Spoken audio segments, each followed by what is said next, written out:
ఈ మధ్య ముఖ్యమంత్రి గారు ఏదో అన్నారండి, మండదా అక్క, మండదా చెల్లి, మండదా అన్న, మండదా తమ్ముడు.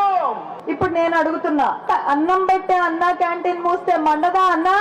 ఒక పరిశ్రమ కూడా రాష్ట్రానికి తీసుకురాకపోతే మండదా తమ్ముడు? అంబేద్కర్ విదేశీ విద్య ఆపేస్తే మండదా చెల్లి?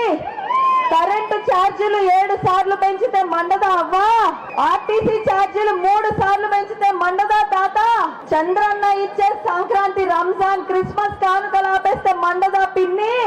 భూములిచ్చిన రైతులని కడుపులో కొడితే వాళ్ళకి కడుపు మండదా? అన్నపూర్ణగా వెలసిల్లిన ఆంధ్రప్రదేశ్ కి రాజధాని కూడా లేకుండా చేస్తే ఆంధ్రులకి మండదా?